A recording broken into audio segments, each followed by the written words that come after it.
दोस्तों, क्या आपने कभी सोचा है कि 140 करोड़ की आबादी वाले इस देश में जब किसी राज्य का अजय किला रातों रात रह जाता है, जब चुनाव के नतीजे एग्जिट पोल को झुठला देते हैं, या फिर जब आधी रात को लिए गए एक फैसले से सुबह कश्मीर का नक्शा बदल जाता है, तो सत्ता के गलियारों में किस शख्स का नाम सबसे ज्यादा फुसफुसाया जाता है, यानी कि सबसे ज्यादा चर्चा में रहता है? दुनिया उन्हें आधुनिक युग का चाणक्य कहती हो, या फिर विरोधी उन्हें अति आक्रामक मानते हैं। और दोस्तों, भारतीय राजनीति का वो लौह पुरुष कहते हैं जिसने बीजेपी को दुनिया की सबसे बड़ी पार्टी बना दिया। लेकिन क्या अमित शाह सिर्फ एक चुनाव जिताने वाली मशीन है, या फिर उनके पीछे एक ऐसा बायोकेमिस्ट दिमाग है जो राजनीति को भावनाओं से नहीं बल्कि केमिस्ट्री के फॉर्मूले और स्टॉक मार्केट के गणित से समझा जाता है? दोस्तों, आज अकेला हिंदुस्तानी पर हम अमित शाह की उस कहानी की परतें खोलेंगे जो लुटियंस दिल्ली की चकाचौंध में कहीं दबी रह जाती है। मानसा के उस लड़के से लेकर जिसे तड़ी पार किया गया, उस गृह मंत्री तक जिसने 370 को रद्दी की टोकरी में फेंक दिया, यह सफर साहस, अपमान, वफादारी और प्रतिशोध की वो अनकही दास्तान है जो आपको किसी फिल्म की तरह लगेगी। चलिए शुरू से शुरू करते हैं इस कहानी को। देखिए, अमित शाह की कहानी मुंबई के एक रईस परिवार से शुरू होती है और 22 अक्टूबर 1964 को जन्मे शाह के पिता एक सफल बिजनेसमैन थे। लेकिन अमित शाह पर सबका प्रभाव उनकी मां कुसुम बेन का था, और कुसुम बेन कट्टर गांधीवादी थी। शाह के व्यक्तित्व में जो अनुशासन और सादगी दिखती है वो वहीं से आई, लेकिन राजनीति का कीड़ा उन्हें बचपन में ही लग गया था। दोस्तों, अब कल्पना कीजिए, आज जो शख्स देश की आंतरिक सुरक्षा संभालता है, उसने 13 साल की उम्र में पहली बार चुनावी पोस्टर चिपकाना शुरू किया, और यह 1977 का दौर था। दोस्तों, शाह के पिता चाहते थे कि बेटा खानदानी धंधा संभाले, खानदानी रईस बने, बिजनेस करे। जब अमित शाह आरएसएस की शाखाओं में जाने लगे तो पिता ने साफ कह दिया, राजनीति छोड़ो वरना घर से निकल जाओ। और अमित शाह ने कोई बहस नहीं की, उन्होंने अपना झोला उठाया और अपने बोरिया बिस्तर उठा के निकल गए। उनका पहला निर्वासन था जिसने उन्हें भीतर से इतना मजबूत बना दिया था कि आगे चलकर जेल की सलाखें भी उन्हें तोड़ नहीं पाई थी। दोस्तों, अब अमित शाह ने पढ़ाई की बायोकेमिस्ट्री में। लोग अक्सर पूछते हैं कि शाह इतनी बारीकी से रणनीति कैसे बनाते हैं?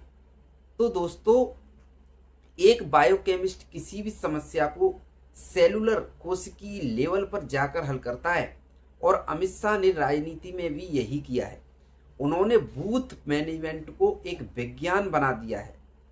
राजनीति से पहले उन्होंने शेयर बाजार में भी हाथ आजमाया था, और वहां उन्होंने सीखा था कि कैसे डूबते हुए शेयर को हम पहचान कर उसको मल्टी बैगर बना देते हैं। बाद में उन्होंने यही थ्योरी यूपी और बंगाल जैसे राज्यों में लागू कर दी। उनके लिए हर बूथ एक शेयर था और हर वोटर एक निवेशक था। दोस्तों, 1982 में पहली बार अमित शाह की मुलाकात नरेंद्र मोदी से हुई, और उस वक्त कोई नहीं जानता था कि यह जोड़ी भारतीय इतिहास की सबसे ताकतवर जोड़ी बन जाएगी। लेकिन यह रिश्ता सिर्फ राजनीति का नहीं है। जब 2002 के बाद पूरी दुनिया ने नरेंद्र मोदी को घेर लिया था, तब अमित शाह ही वो ढाल थे जिन्होंने कानूनी और राजनीतिक मोर्चों पर रात रात भर जाकर मोदी के लिए कवच तैयार किया था। दोस्तों, शाह ने कभी मोदी के सामने अपनी छवि दिखाने की कोशिश बिल्कुल नहीं की। पर्दे के पीछे रहना उनकी ताकत शुरू से रही है। मोदी अगर चेहरा है तो शाह उसके चेहरे की मुस्कान और ताकत के पीछे का सॉफ्टवेयर माने जाते हैं। अमित शाह की जिंदगी का सबसे काला दौर था साल 2010। सोहराबुद्दीन मामले में उन्हें जेल हो गई और सुप्रीम कोर्ट ने उन्हें अपने ही राज्य गुजरात से तड़ी पार कर दिया।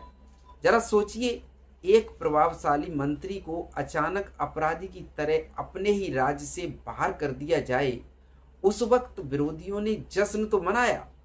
कहा गया कि शाह का खेल खत्म हो गया, लेकिन शाह ने जेल की कालकोठरी को तपस्या केंद्र बना लिया। उन्होंने वहां चाणक्य नीति और शिवाजी महाराज का इतिहास घोंटकर पी लिया था। दोस्तों, उसी दौरान उनकी मां का निधन हो गया था और वो उनके अंतिम दर्शन तक नहीं कर पाए थे।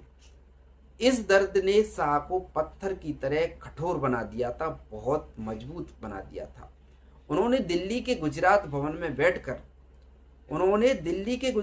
में बैठकर कसम खाई कि अब सिर्फ गुजरात नहीं, पूरा देश जीतना चाहिए, और जीतता है। 2013 में जब अमित शाह को उत्तर प्रदेश का प्रभारी बनाया गया तो फिर क्या हुआ? फिर पत्रकारों ने उनका मजाक उड़ाया। उन्होंने कहा, जिसे ठीक से हिंदी नहीं आती वो यूपी की जटिल राजनीति क्या समझेगा।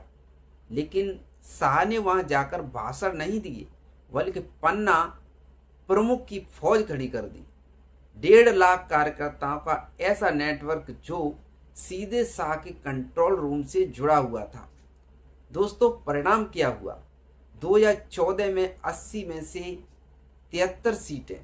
इस जीत ने अमित शाह को रातों रात एक नल ब्रांड बना दिया था, मतलब एक नेशनल ब्रांड बना दिया था। उन्होंने साबित कर दिया था कि चुनाव केवल लहर से नहीं जीते जाते, बल्कि डेटा और संगठन से जीते जाते हैं। 5 अगस्त 2019 यह वो तारीख है दोस्तों जब अमित शाह ने भारतीय संसद में इतिहास रच दिया था। जान दे देंगे, लेकिन इस देश में सरकार बीजेपी की बनाएंगे। अब आर्टिकल 370 को उठाया, कोई सामान्य फैसला नहीं था। ये दशकों पुराना वो नासूर था जिसे कोई छूने की हिम्मत बिल्कुल नहीं करता था। शाह ने इसे ऐसे अंजाम दिया कि दुनिया की बड़ी बड़ी खुफिया एजेंसियों को भनक तक नहीं लगी।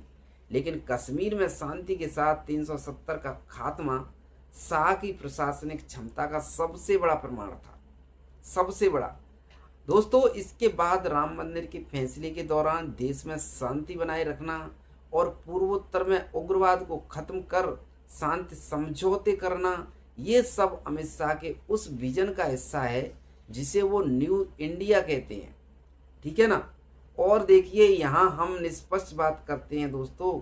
अमित शाह पर सबसे बड़ा आरोप लगता है कि वो ईडी और सीबीआई जैसी एजेंसियों का इस्तेमाल विपक्ष को डराने के लिए करते हैं। दोस्तों, विपक्ष कहता है कि जो नेता भ्रष्ट होता है वो जैसे ही बीजेपी की वॉशिंग मशीन, मतलब उसकी मशीन में जाता है, वो साफ सुथरा हो जाता है। अब देखिए, शाह क्या कहते हैं इस पर? शाह हमेशा कहते हैं कि कानून अपना काम कर रहा है और भ्रष्टाचार के खिलाफ ये जंग अभी जारी है। लेकिन ये सवाल आज भी हवा में है कि क्या वाकई ये एजेंसियां केवल विपक्ष के लिए ही सक्रिय हैं? एक विश्लेषण के तौर पर यह कहना गलत नहीं होगा कि शाह की रणनीति में साम दाम दंड भेद का समावेश रहता है। दोस्तों, श्यामा प्रसाद मुखर्जी की धरती बंगाल, जहां बीजेपी का नामो निशान नहीं था, वहां शाह ने अपनी पूरी ताकत झोंक दी और 2026 में ममता बनर्जी जी की सत्ता को हिलाकर रख देना और बीजेपी का वोट शेयर 48% तक ले जाना, ये शाह की सोशल इंजीनियरिंग का ही नतीजा था। उन्होंने मतुआ समुदाय और आदिवासी के बीच में जाकर वो आधार बनाया जिसे ममता समझ ही नहीं पाई। उन्हें तो उखाड़ के फेंक दिया, मतलब ये समझ लो। अब सवाल उठता है, भविष्य का मोदी के बाद कौन होगा? तो हालांकि योगी आदित्यनाथ की अपनी लोकप्रियता है, लेकिन अमित शाह के पास संगठन की वो चाबी है जिसे कोई और नहीं घुमा सकता है। कुछ लोग तो कहते हैं कि शाह किंग मेकर हैं और किंग नहीं है, पर क्योंकि उनकी छवि एक कठोर प्रशासन की है। लेकिन राजनीति में कुछ भी असंभव नहीं है दोस्तों। शाह वो खिलाड़ी हैं जो अपनी चाल 10 साल 2029 की शतरंज में शाह ने कोई ऐसी चाल चली हो जो अभी किसी को दिख ही नहीं रही हो।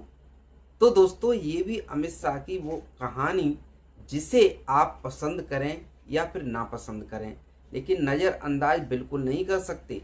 एक तरफ वो रणनीतिकार है जिसने देश की सुरक्षा को लोहे की तरह मजबूत कर दिया है, तो दूसरी तरफ वो नेता है जिस पर लोकतांत्रिक संस्थाओं को कमजोर करने के आरोप लगते हैं। अमित शाह की जिंदगी सिखाती है कि हार से डरना बिल्कुल नहीं चाहिए, बल्कि हार को हथियार बनाकर एक ऐसी वापसी करनी चाहिए कि इतिहास बदल जाए। तो आपको क्या लगता है, क्या अमित शाह वाकई आधुनिक भारत के चाणक्य हैं, या फिर उनकी ये रणनीति लोकतंत्र के लिए एक नई चुनौती है? अपनी राय कमेंट सेक्शन में जरूर दीजिए।